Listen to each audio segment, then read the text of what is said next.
Today we are going to work on cross-cultural communication. To begin with, let's take a look at what cross-cultural communication is. Cross-cultural communication would be the exchange of information and meaning between individuals or groups from different backgrounds. For example, you can communicate with your friends in Canada or in America or in Saudi Arabia, for as long as you're speaking with somebody whose nationality is different from yours, you're using cross cultural communication. Why is it important to take a look at cross cultural communication? One, it promotes globalization. We become global citizens. We are able to communicate with the rest of the world. Let's admit that these days the world is no longer round. The globe is not round anymore. It's flat, because we can communicate from all peoples of the world. So we become global citizens, and understanding cross culture would help us to become able globalized citizens. Cross culture also provides business and job opportunities, isn't it? That some companies have mig- transferred their businesses in the Philippines and they have hired Filipinos, but the clientele would be somebody in a foreign land. So there's new business opening and job opportunities are available. And that's happening not only in the Philippines, but in all places of the world. For example, in India or in Singapore, there are several businesses and job opportunities opening. And therefore, people will have to be very good at understanding cross culture. Cross culture also allows people to share views and ideas. Well, our views and ideas may be different from one another, but for as long as we share it, take note that all ideas are correct. No? All views are correct because it comes from your own personal understanding of something. So, therefore, this has to be respected. What if you're speaking to a person from another place and the view or the idea is entirely different from yours? Then this is where respect and understanding gets into the picture. Cross culture also allows for talent improvisation. So you say that, well, you've seen Filipinos entering into international contests, but of course, by talent improvisation, we don't uh, only limit it to artistic inclinations like singing, dancing, and acting. Talent improvisation may also come in the form of technology.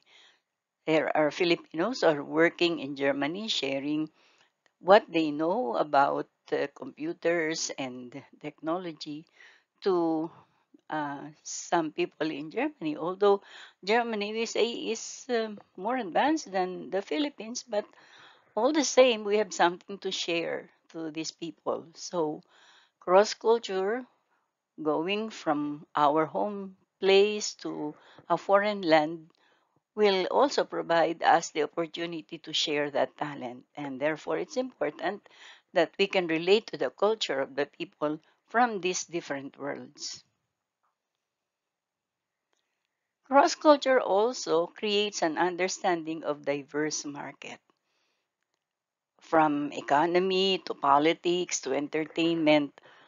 We know that all of these and more are markets, markets for talent, markets for opportunities, market for improvement. So with understanding different cultures, we are also able to cope with the diversity of this market, and that makes us more productive.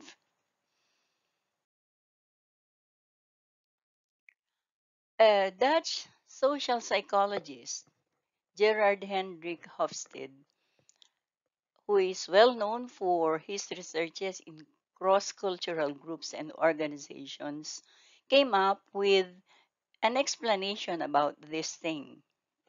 Take note that he was an IBM employee and a professor emeritus of organizational anthropology and international management at Maastricht University in the Netherlands. So let's take a look at what he could say about his cultural dimensions understanding. So he talked about power in relation to distance, the difference between individualism and collectivism, the role assigned between the male and the female, the outlook of people who welcome change and those who avoid change, outlook also on long and short term orientation, and the perspectives of people as far as indulgence against restraints are concerned. Here is the chart.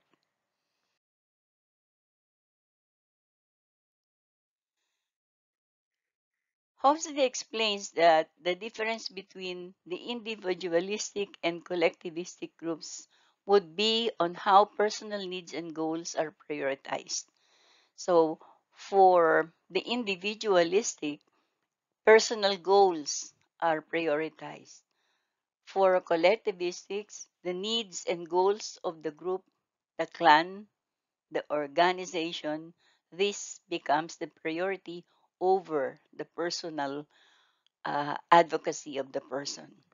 I don't know which between the two you subscribe, but this is a factor for cultural dimension. I also do not know if generally we can say that Filipinos are we individualistic or collectivistic. I, in my own personal opinion, but don't take it uh, as your opinion as well. You might have other ideas. Filipinos are tending to become individualistic. We are more concerned about our personal goals, personal advocacy. The role between the male and the female. Masculine societies have different rules for men and women, less so in feminine cultures. The Philippines is a matriarchal country. We put high regards to the women in our family in the same way that England is a matriarch. It is ruled by the queen. The queen may not have any political powers, but she influences people by the way they pay courtesy to the queen. No? Um, in masculine societies, like mostly in Arabian countries, the male plays the major role in their society. In a culture that considers uncertainty over avoidance, there are people who are comfortable with changing the way they work. They easily adapt to the change. Whereas there are those who prefer the known system. We abide by the customs of our people, our tradition, we preserve it. Any change will have to somehow be affected by the way people uh, live in the past. So, for this group of people, avoidance over uncertainty is what is observed. Hofstede also analyzed power and distance. So, this is the degree people are comfortable with influencing upwards. The accept of inequality in distribution on power in society. The more powerful you are, the more elevated your status is, the lesser people can, come in close contact with you. You see how politicians observe the cordon sanitaire. They have lots of people surrounding them, no? Because the power would create a certain distance, keep them away from the rest of humanities. In the same way, people in the lower rank, they don't right away approach a person in power. There's that line that divides between those in power and those who are not. Time perspective, long-term perspective for planning for the future, perseverance as against short time past and present oriented. When a culture is subscribing to the long-term perspective, they look ahead. They see things from a macro view. They don't just think about what is in the present. It's always several years ahead. I think this would also account for the amount of progress that they could establish among themselves over those who would subscribe to short time past and present oriented. So this would also be related to the culture who subscribes to uncertainty and avoidance, no? The short term past and present would be also the people who would not embrace change right away. They would rather be cautious about taking in something that is new and not yet time tested. The cultural dimension of Hofstede looked at indulgence over restraint. Indulgence is getting gratified right away. Uh, See how our world is ruled by instant coffee, instant noodles, fast foods. The gratification of the basic drive and the enjoyment of this basic drive is right here, right now. But whereas there are some cultures that are practicing restraint, regulating the gratification by strict social norms. So, which between the two do you subscribe?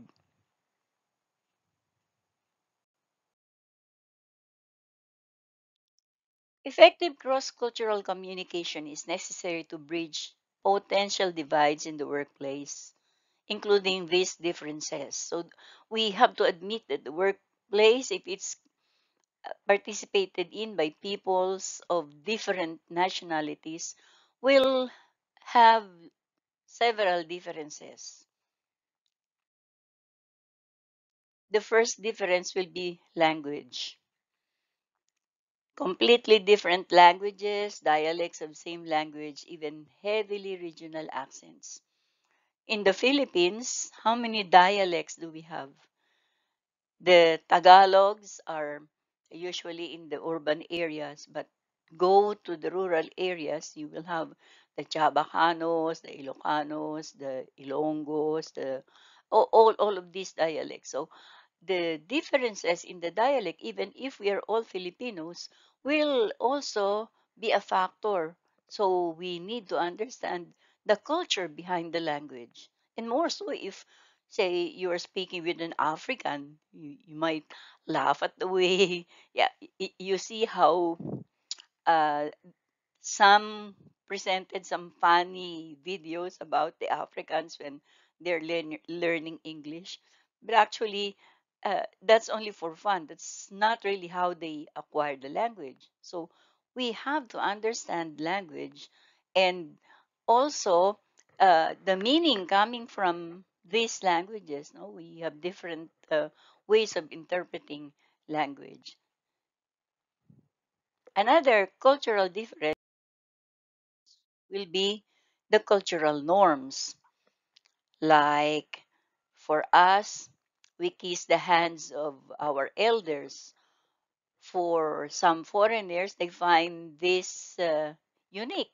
They don't usually kiss the hands of elders. Well, of course, during the time of chivalry, uh, the men would normally kiss the hands of the ladies, but I guess that practice has died a long time ago. What's happening now is the shaking of the hands.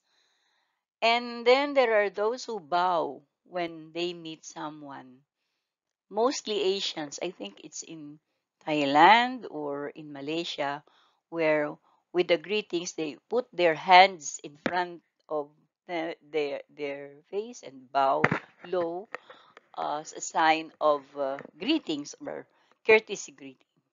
So you have to understand that, no? Because there are some people who do not understand these cultural norms, and either they find it funny or they find it um, a joking um, point, and so there's a lot of misunderstanding when this happens. The geographical location would account for differences. Different countries have different geographical locations. We in the Philippines, we have only two seasons, the rainy season and the summer, the dry season. In America and in the West, they have four seasons, no? Winter, spring, summer, and autumn or fall. Um, but even in the same countries, in some cities, the geographical locations are different. You don't see mountains in Metro Manila, but in the provinces, the mountains are uh, a common sight. In fact, when we went to Singapore, the guide said, "We are going to go up the mountain." I was picturing something like Mount Apo, and I was scared because I was not prepared to do that. But actually, the mountain he was offering the tourists was only a hill. So for the Singaporeans, since they don't have that high mountains as high as our mountains, they call the hill a mountain. So we have to understand the geographical location. Why are people who live near the sea familiar with swimming, with fishing? Because that's their pastime, their livelihood. The geography of their place allows them to do that.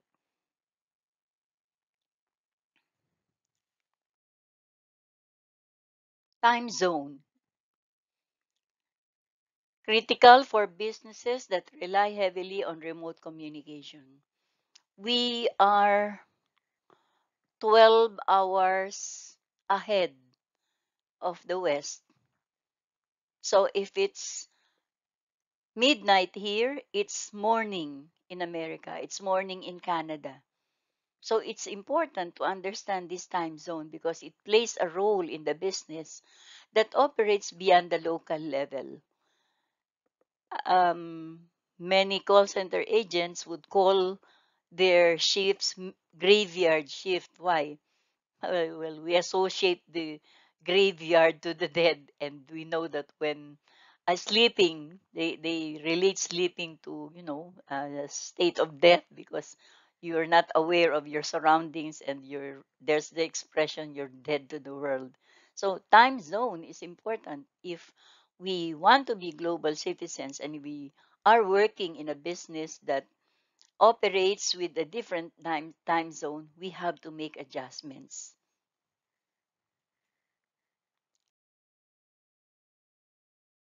Age also is a factor for culture differences. The values, point of views of different nations really are very disparate, no? In America, they allow for abortion. In the Philippines, it's a no-no. It's I think we are the only nation in the world aside from the Vatican that does not allow for um, abortion and all of these new things coming up like same-sex marriage. No? So the point of view and the values are different. We cannot say that those who subscribe to those values and points of views are wrong, we cannot moralize against them.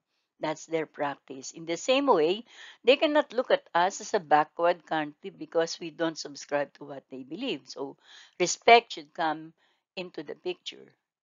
Age also.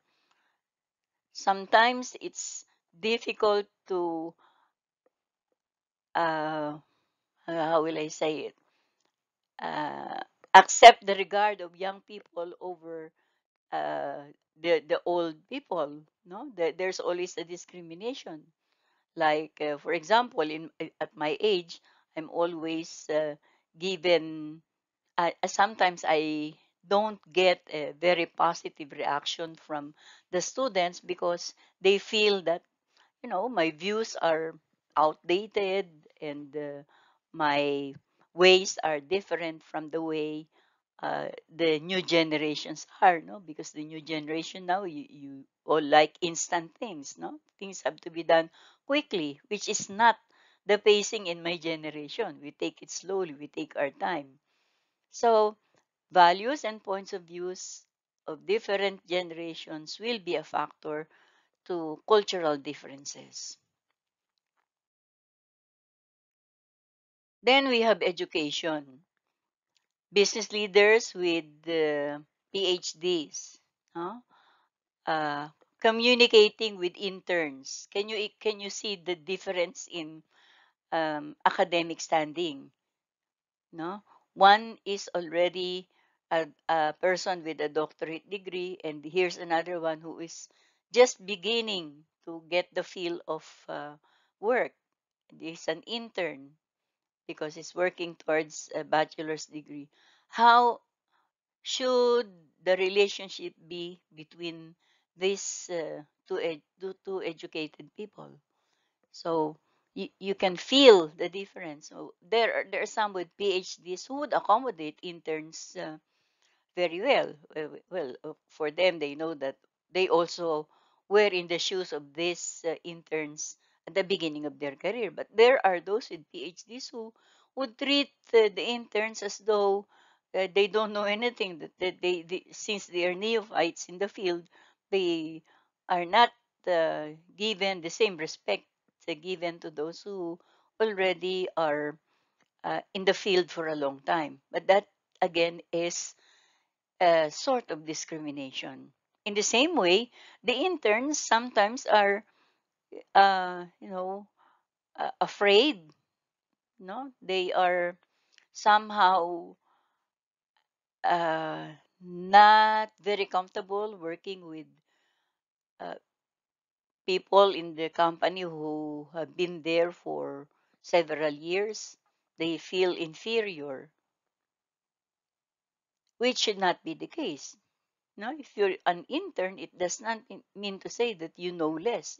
It just means to say that you were born later and now you're given the chance to earn your degree, as against those who were born ahead of you who already have earned their PhDs. But all the same, education is a factor to cultural differences.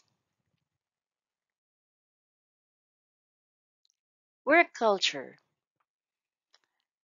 Different cultures of individual businesses.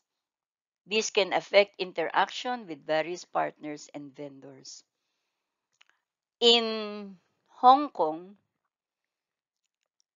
when you are in the market in their sort of divisoria in Hong Kong, you have to be careful about asking for the price or touching their commodities, because if you touch something, it means to say you're going to buy it.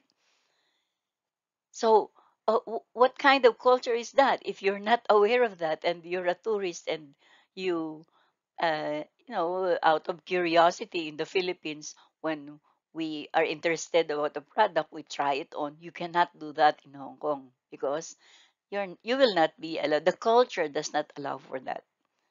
So you have to understand that culturally, the there should be some adjustments that you will make if you're dealing with people from other nations. In Japan, the people are very soft spoken. You cannot speak aloud. You cannot do the things you do here in the Philippines, like talking with somebody on your mobile phone when you are in a public transportation. That's a no-no in Japan. So what's their culture? Um, we have to understand this and make adjustments if we would like to fit into the global community. Then we have communication style. An executive who prioritizes the bottom line, communicating with a colleague who uses a more personal, big picture approach. So let's say you landed in a job and you've been promoted and you're an executive and here's a colleague. You have two different approaches to dealing with people. One is somebody who is a macro leader. He gives all the tasks to the people and let them do it and then just check once in a while. And as against someone who is a micromanager, he micromanages. So he wants to see the details, how people are doing. So these communication styles could also affect cultural behavior, more so if you're dealing with foreign bosses, no? So, what is the impact of cross cultural communication on business? Let's admit it. The digital collaboration has allowed for the shifting of work across borders. Cross cultural communication is a vital component if we would like to become successful. So, whereas before, if you work, you commute, you go to your office 8 to 5. If it's in the West, it's 9 to 4. They have more limited time work schedule or 9 to 5. But with the coming of technology, remote workplace models allow companies to hire candidates in other states and countries. I guess the business process industry is a very good example of that. So rather than limiting the opportunities to local candidates or forcing non-local hires to relocate, to transfer to UK, to transfer to Australia, now people can work remotely in their places. Like right now, I'm here in my house and you're there in your places and we're conducting our lessons. So remote remote workplace models is a product of uh, communication. So we have to understand its effect in our business. Faster internet, cloud technology, improved processing speeds have all made it more convenient than ever for individuals and teams to connect regardless of location. In fact, even if you are in outer space, you can communicate with people on Earth. I heard the possibility of, people going to the moon for an excursion, probably connected with somebody in on Earth and describing the experience. That's a possibility. That would happen somehow. Outsourcing and nearshoring have become commonplace practices across many industries.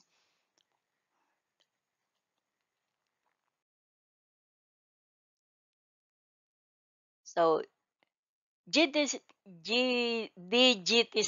sorry, digitization has also paved the way for greater inclusivity. Companies concerned with building inclusive workplaces now consider the impact of cross-cultural differences within their organization. So it's a small business, but it's a conglomeration of all peoples of the world. There's Chinese, there's Singaporean, there's Indian, there's Filipino in one organization. Can you imagine how uh, the disparity in terms of culture would that be? No, it's like the business now becomes like a melting pot of all the nations of the world.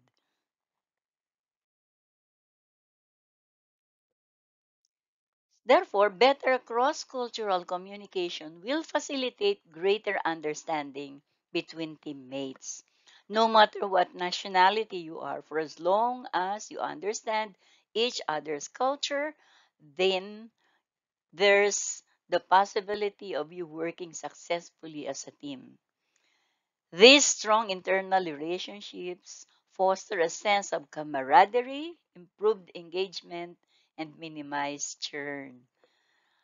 There's sharing of the practices of one nation to another nation. So there's an exchange of sometimes mementos, no tokens coming from other places. These are very good in the business because these practices established teamship among the people in the organization. But there are other ways cross-cultural communication impacts business operations and company health. We have the time zone troubles, as mentioned earlier, no time zone. For example, a single negative experience can cause a customer to walk away. Multiple bad experiences will increase churn and erode brand reputation. Businesses thrive by word of mouth, whether they are into advertising or on television. But once the customer becomes satisfied and words are out that the company is okay, then the business will flourish. So this makes it imperative for customer-facing team members to be adept at bridging potential divides to nurture positive customer relationship, potential cultural divides. You have to be awake at midnight, no, and sound like it's daytime. So in fact, in many call centers, they say good morning instead of good evening or good night because it's morning in the place where their clients are. Huh? Uh, Instead of saying we will have dinner, they say we'll have breakfast. Why? It's because of the time zone. No, you make adjustments.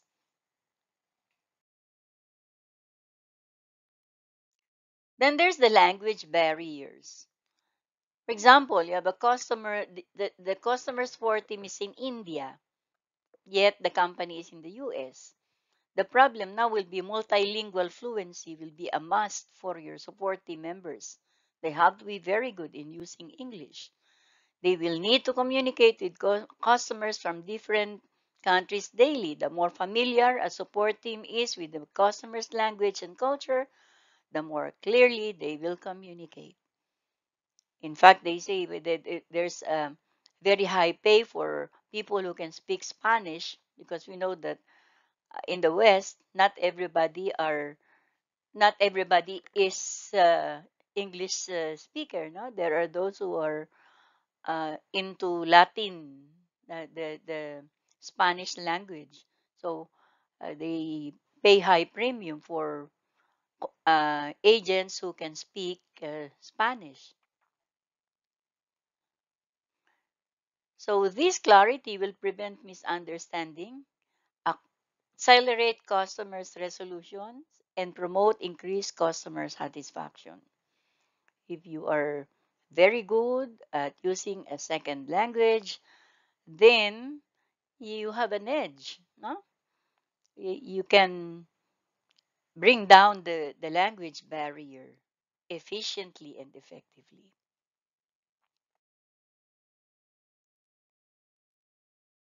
Cross-cultural communication also has an impact on marketing. Say, for example, your marketing audience is global, then you have to consider cross-cultural differences when you are thinking of your marketing strategy. Mistranslations, misunderstanding might be confusing, and this can erode brand authority. In fact, it can be a way of putting off or even being offensive when used, and this can damage your brand image. So even if your marketing efforts are mainly focused on a single country or region, it is still important to consider potential cultural differences within that city or region. I always bring it uh, here, the example here in our country, no? Because in the Philippines, we have the Christians and the Muslims. So uh, if you're branding your product, you have to consider also the cultural orientation of the Muslims. No? In fact, now they say the halal food is available in most of the eateries around, unlike before, no? Because we know that Muslims would only consume halal food. So it's a way of improving the marketing strategy of your company.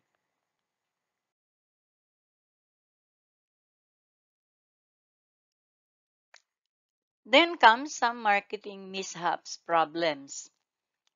These are some real life examples of companies that fall out of luck because of marketing mishaps. One example is the HSBC Bank.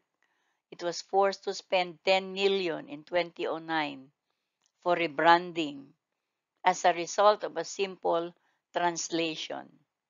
So it's very important that as much as possible, we simplify, we do away with idioms, slangs, phrases that do not translate well because in the global audience, because that will only create misinformation, misinterpretation, and also uh, might hurt the company. Like the word uh, in our Philippinism, we have the word salvage. When we say salvage, it means somebody is summarily executed. But in real essence, the word salvage is the opposite of how it means to us Filipinos. To salvage is to save. So if the news says the salvage victim was found along the river bank, foreigners would, find it difficult to understand that because for them, somebody who has been salvaged is saved. So how could a salvage become a victim? That's a mishap. Misunderstanding between employees. So this is a challenge.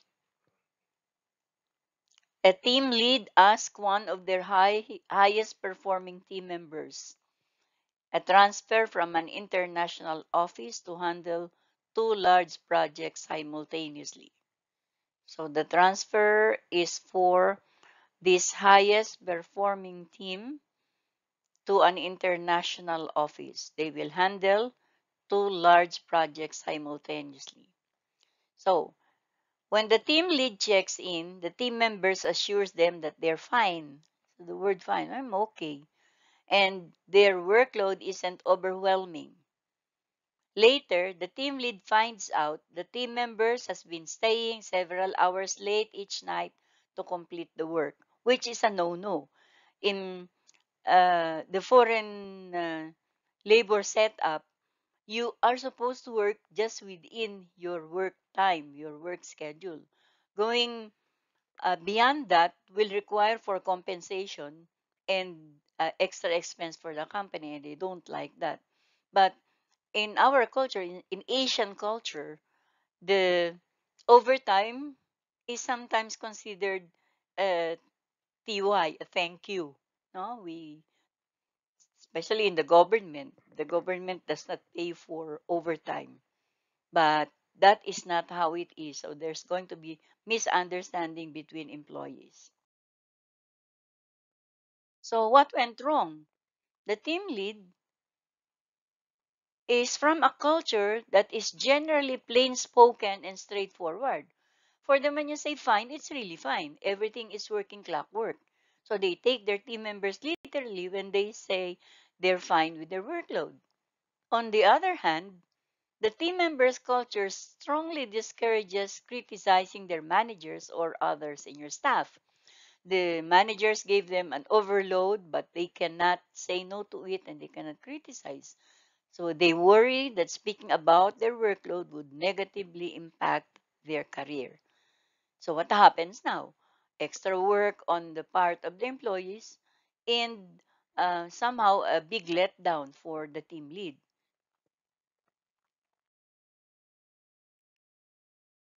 There's also the challenge of miscommunication with customers.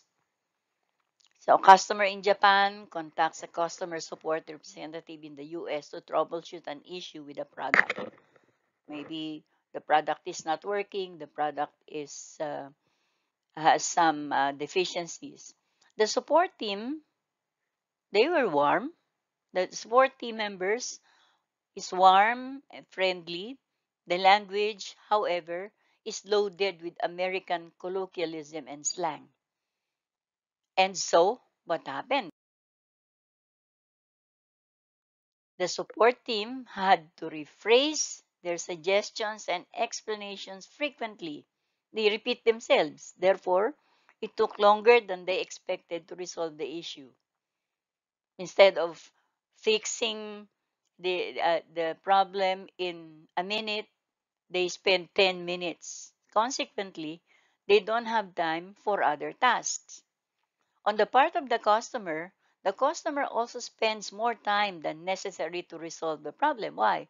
They don't understand the colloquialism. They don't understand the slang.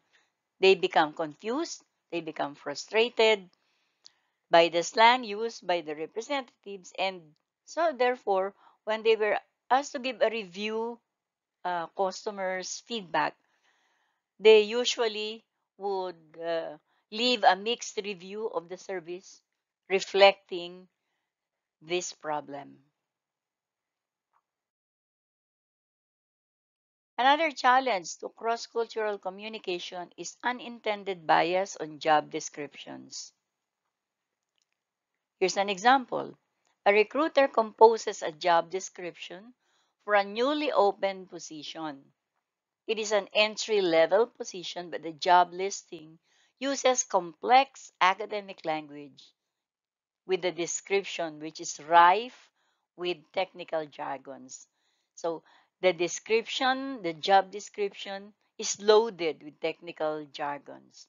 It also lists experience in international settings as a desired if not mandatory. So the applicant should have an experience in international setting. It's not a requirement, but it will work to the favor of the applicant. Although many candidates apply, almost all of them are primary English speakers. So what happened now?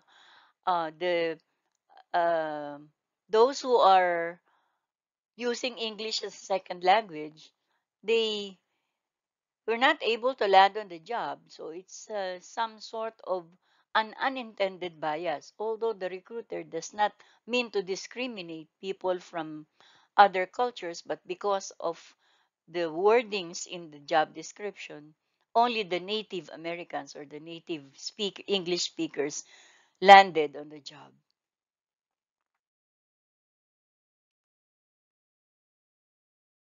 So what went wrong? The job description created an unintentional bias against the entry-level applicants the ad was meant for. It also drove bias against multilingual applicants whose familiarity with English may be adequate for the position but who are not fluent enough to fully understand the job description. They can speak the language, only they miss out on comprehending, on understanding what actually is the job description.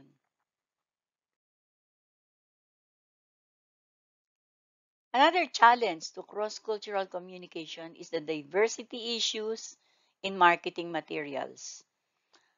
Your new marketing campaign features a series of video and print ads featuring families using your products.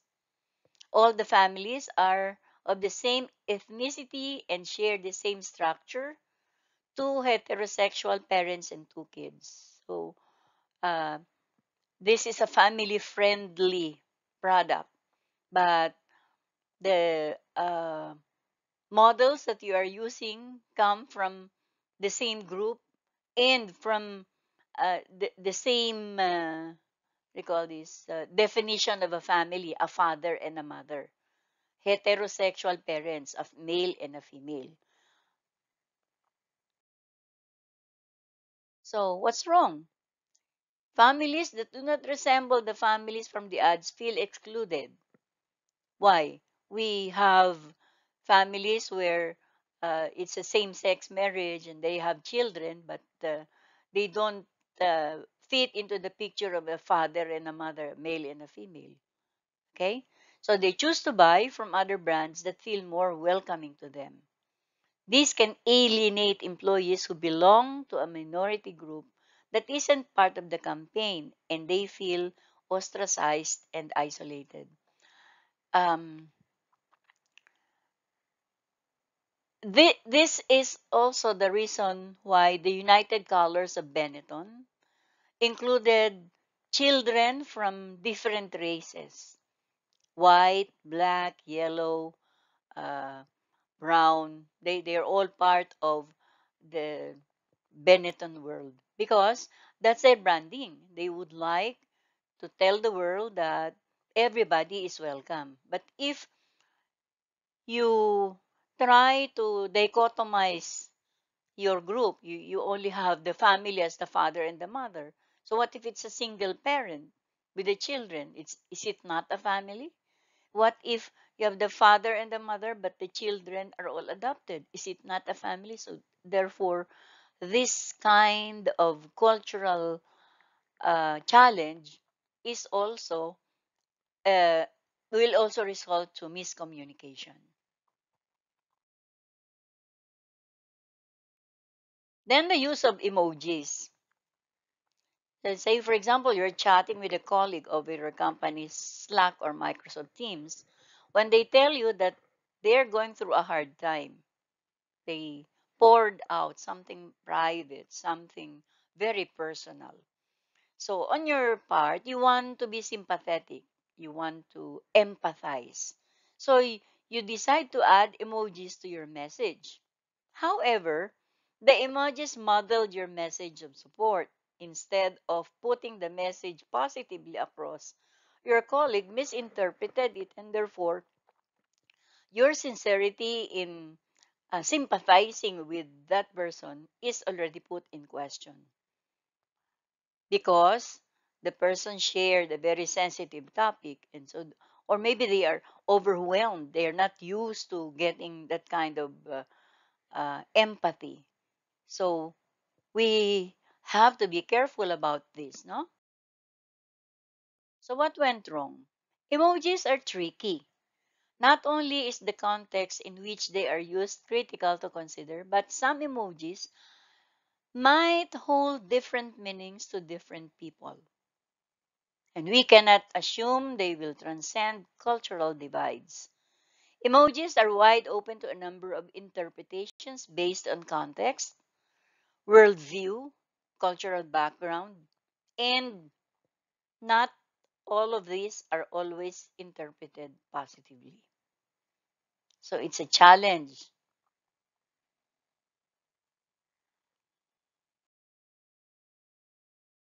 How do we now improve cultural communication?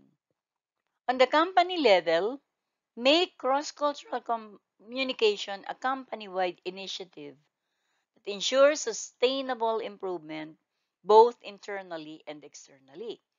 So if you're the manager, you make sure that these cultural differences are uh, given troubleshooting, not your own initiative. Whether the uh, cross-cultural communication is internally among your employees or externally between your employees and your customers. How do you do that? Provide training and resources. Include sensitivity training in your company onboarding process. Review company-wide standards annually. Make sure you give them the right exposure and a continuous support so that they can sustain this. Offer free, accessible, cross-cultural training programs, tools, and resources, whether in person and online, if possible. Free, accessible, cross-cultural training program. So make sure you have team building exercises. Uh, you give them activities that will promote camaraderie among them, part of their training. Ensure employees know how and where to file complaints, make suggestions, give other feedbacks related to diversity. If the problem is not company related but is related to relationships and dealings with people from different cultures, the company should provide the way for them to air out these complaints. Make sure they know where to go, who to seek advice from. Provide access to advanced writing assistance, example, Grammarly. Grammarly Business.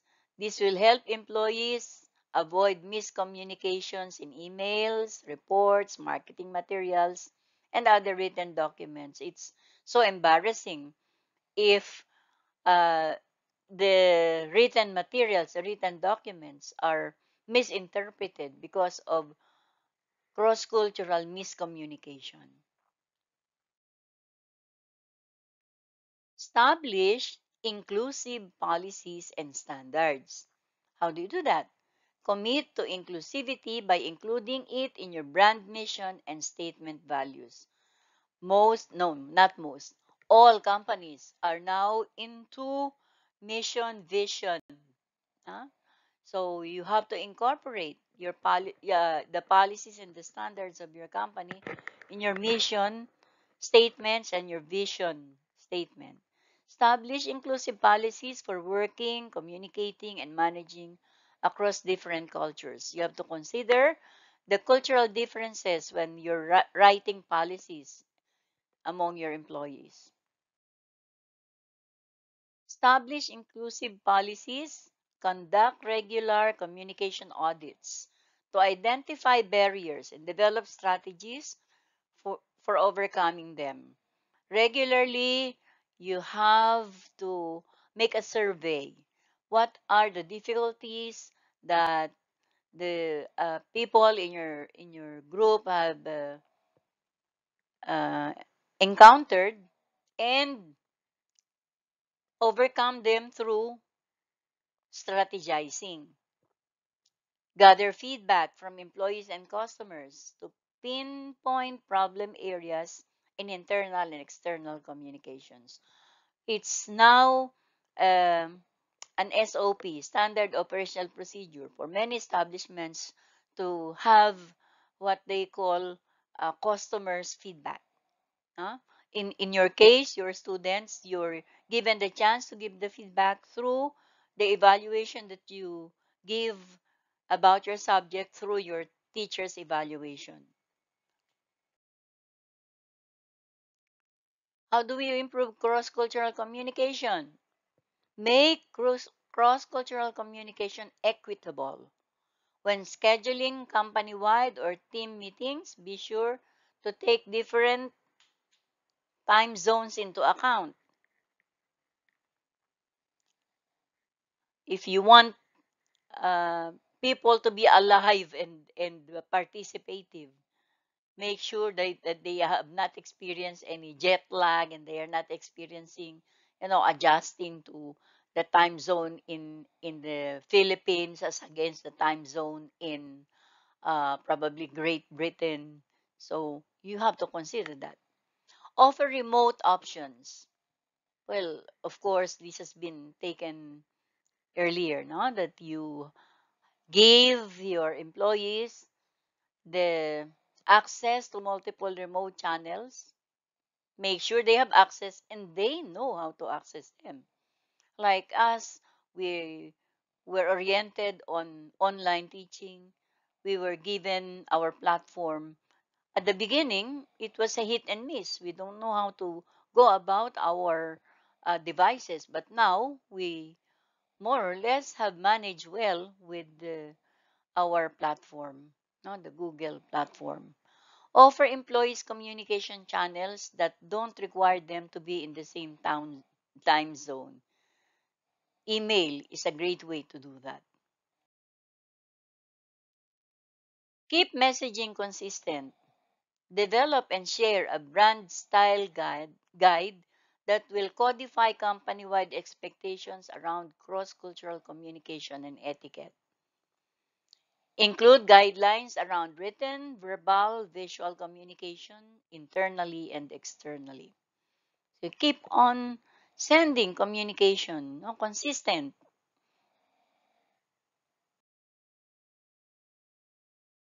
Work with expert level translators when necessary to ensure all communications are translated properly, especially if they are for global marketing campaigns. No? The translations are correct. Give employees access to digital communication assistants like Grammarly Business that can quickly and easily ensure all written communications align with internal guidelines. On the individual level, you lead by example, address individual areas for improvement. If you are the manager, if you're the team leader, listen actively and respond with empathy. How do you do that? Pay attention to nonverbal communication cues like facial expressions, postures, gestures, especially in video calls. Uh, Sometimes words are spoken, but the facial expression uh, contradicts the spoken word. So you have to be observant. Listening actively is not only listening by hearing, you listen also by looking. No? You see how the person exhibits nonverbal cues. Be aware of your own nonverbal cues. Avoid using gestures that may not translate well. As a leader, as a team leader, or as a member of the group, make sure your nonverbal cues are also in agreement with your verbal words. Learn to recognize different communication styles and respond accordingly. The Japanese, they speak very softly. The Koreans, they have their own way of using English. So you adjust to these communication styles. The Americans, when they speak, you say they speak in slang. You have to adjust to that communication style. Okay? Make sure your tone matches your intent. Well, of course, Grammarly has a tone detector. If the company is rich, then it can subscribe to that. But normally, you have to just watch out for the tones. No, how do you intone your words? Because tone carries more meaning than the word itself. The second is be respectful at all times. Maintain a professional approach in writing and verbal communication. Avoid negative words. Avoid strong words, harsh words, offending words. Avoid yes, no questions, as in many cultures it is considered impolite and maybe even embarrassing to answer with a direct negative. Filipinos, no, we don't like to say no. We say maybe. We don't like to give our comments. We say no comment, or we say it depends. But actually, it's just a way of, you know, evading something that is a direct negative. When using humor, take care to consider how employees from different backgrounds may interpret your joke. Not all jokes are funny, some jokes are offending. Familiarize yourself with other cultures' business etiquette, like handling different power dynamics or if gifts are suitable. In America, when you receive a gift, you need to open it in front of the giver. That's the same as well in Japan. In the Philippines, we wait until the giver has left the place before we open it because we consider it impolite to open the gifts in front of the giver. So look at those two different ways of, uh, opening gifts. So this is where respect will have to be played very discreetly. Strive for clarity in all communication. If you are tempted to include emojis, GIFs, or others, ask yourself, is this the best way to communicate this idea? Is this the best way to send the message I would like to send? Is there a chance this message could be misinterpreted? If you get into this predicament, it will be very embarrassing to say, I'm sorry, I made a mistake. No?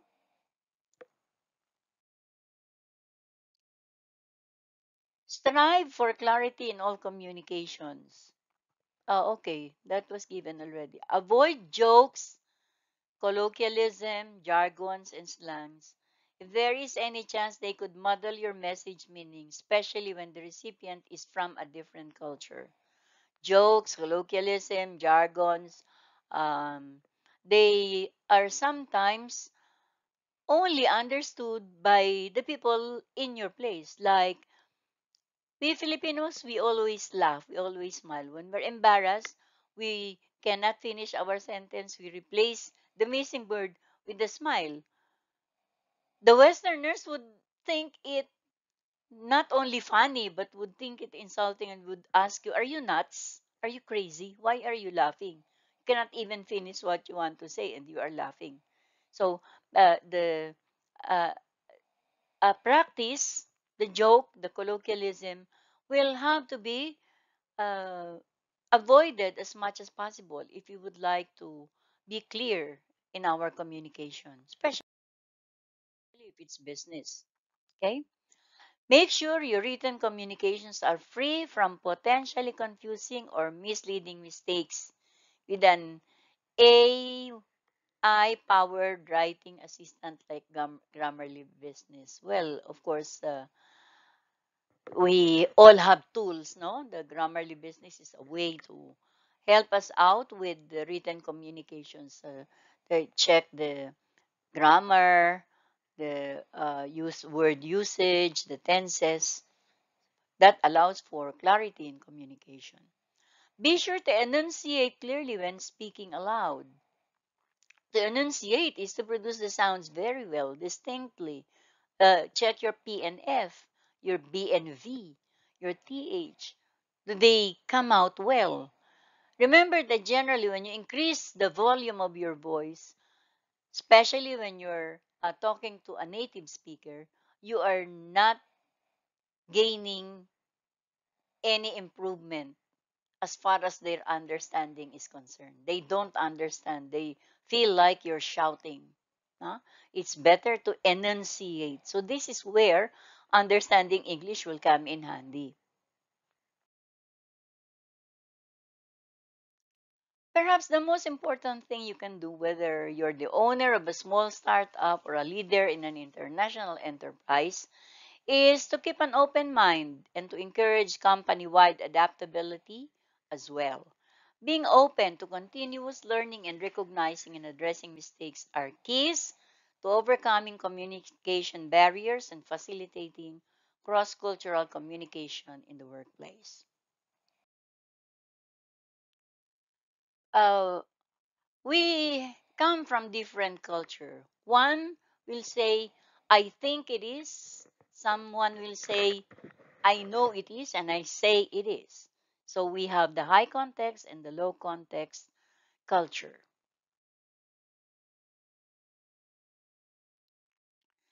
The low context culture are mostly the Europeans, the Americans, Scandinavians. The high context group will be mostly Asians, the Arabians, and some Southern Europeans.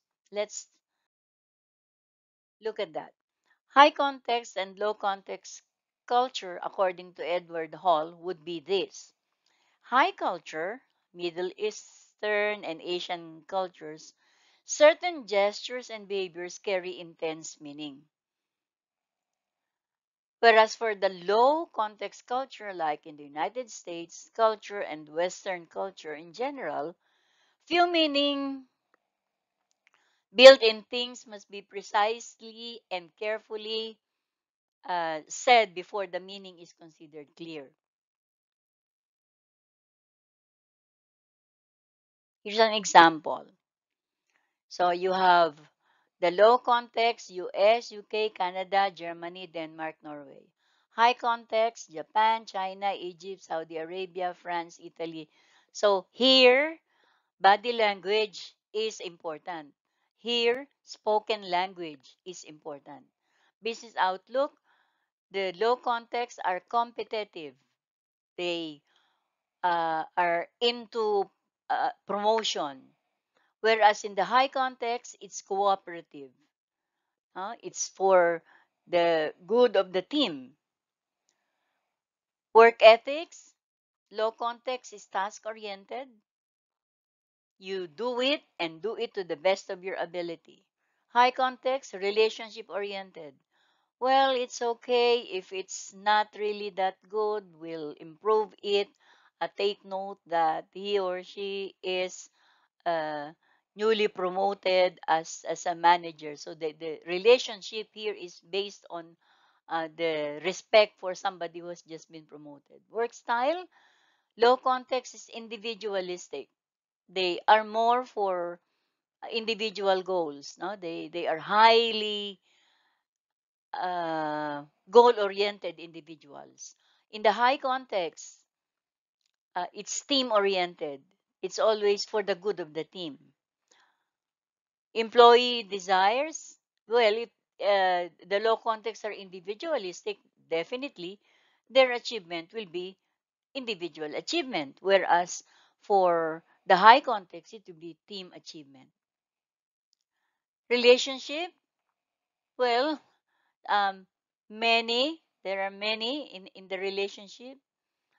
Loser meaning they are not very close to one another. No? They are very impersonal and short term. Notice how it's difficult for Americans to say I love you. It's difficult for them to commit. Why? Because uh, the relationship is based on this. Whereas for the high context, uh, tightly close, like we have a circle of very close friends. No, it's tighter, it's long term. Friendship among Filipinos will last a lifetime. But for Americans, you're my friend now. When we separate ways, goodbye, thank you. Decision process. Low context individuals think logically, linear, rule oriented. By linear, we mean um, it goes from low to medium to high. Okay? Whereas in the high context, it's intuitive, it's relational, based on feelings, based on intuition, based on relationship.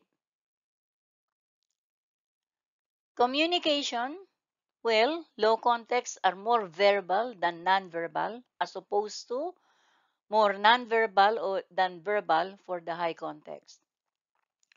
Planning horizon, low low context, more explicit, written, formal. Put it in writing. Don't tell me. Write it, document it. High context, more implicit. Well, it depends. We can talk about it. It's oral, it's informal. Sense of time, low context, now, and what is its implication tomorrow? High context, let's consider our tradition. Let's have respect for the past. View of change, low context, change is here. Let's embrace it. Tradition will take a second place, as against the high context where tradition precedes the change. We cannot change right away. This is how we do things. No, look at how the Japanese celebrates a ceremonial tea. Okay, how the Filipinos celebrate their fiesta, even when we don't have any more money to pay for all the food that is served during the feast. But that's tradition. So um, it's difficult for the high context individuals to uh, embrace change right away. Knowledge for low context, explicit, conscious. Say it. I want to see it. I want to read it. For high context, implicit. It's not fully conscious, meaning I can interpret it. I can give my own understanding of it. Learning for low context, knowledge is transferable. I think this is the reason the internet flourished. No, it's more like free enterprise. Everything is for everybody, except of course for those with some limitations. But uh, for the high context, knowledge is uh, something that should be within the group. No, it's simplified. Okay, so these are the differences between people living in places where low context culture is practiced as against people who practices the high context culture.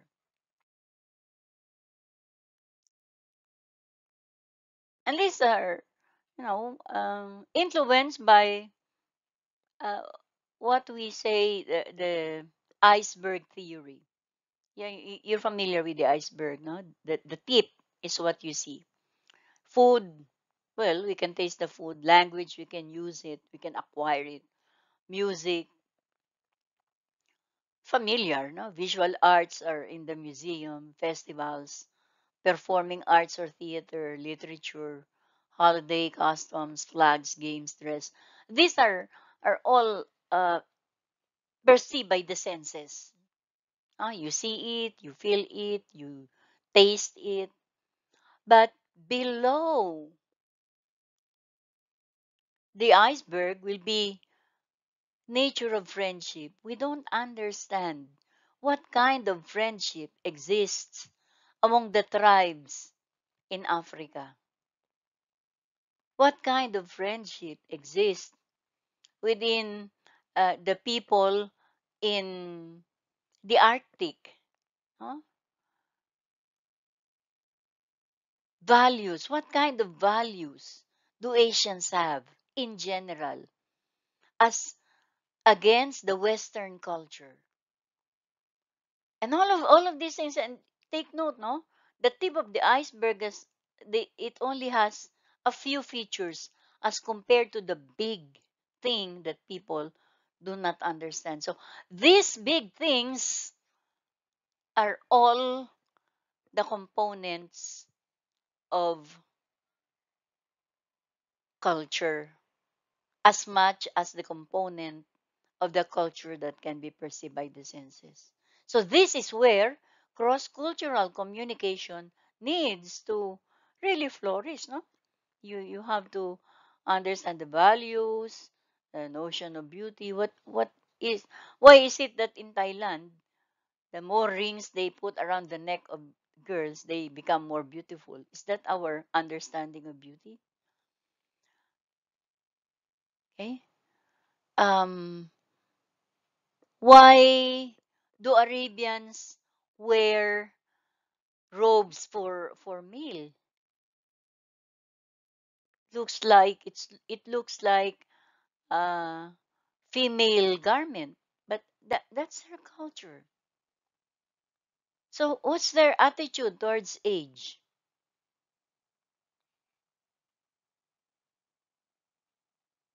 Notion of modesty, views on raising children.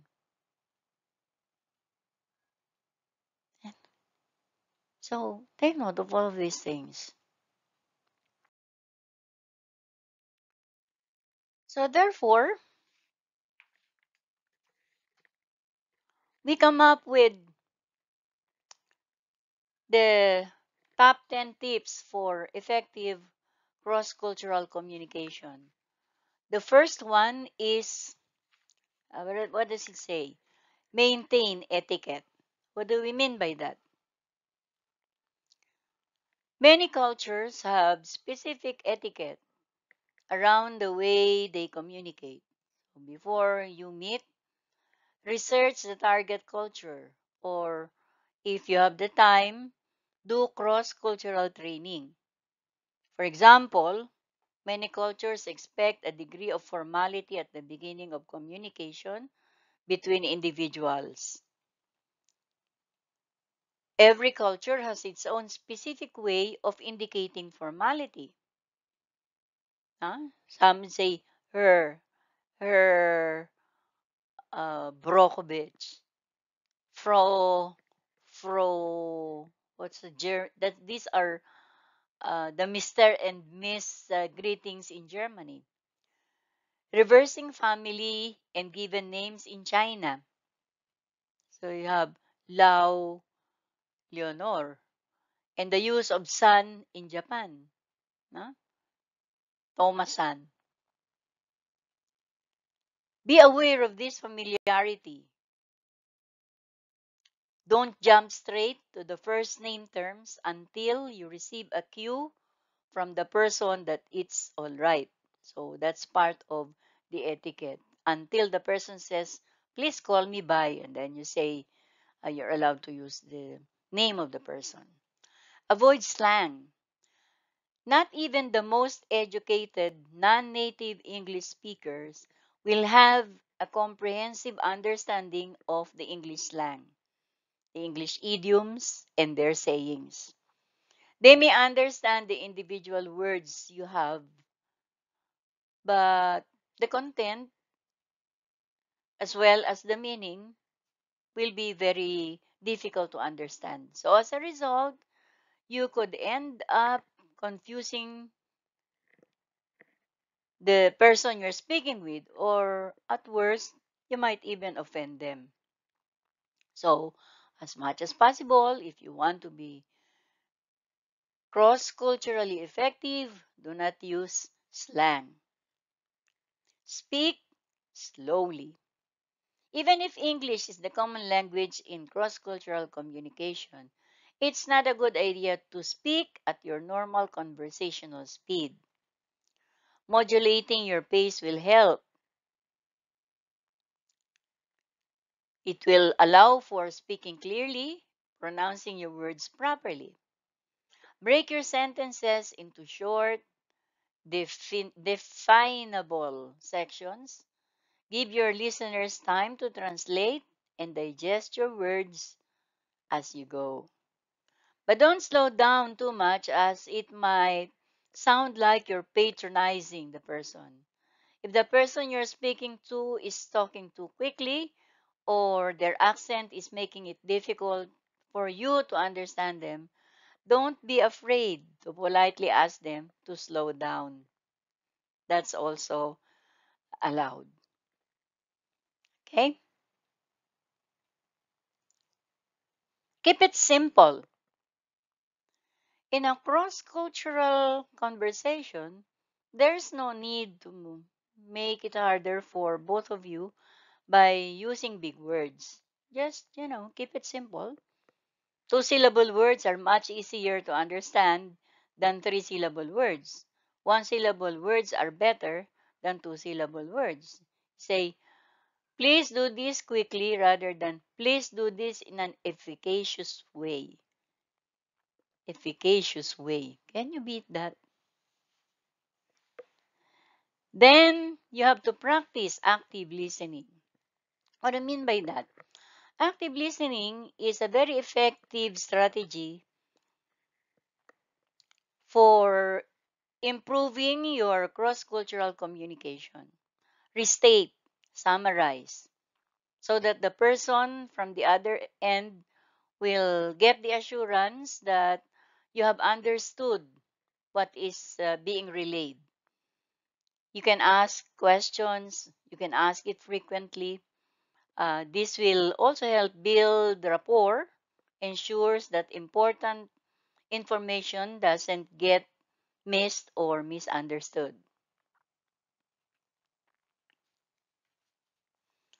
Then, what's that? Uh,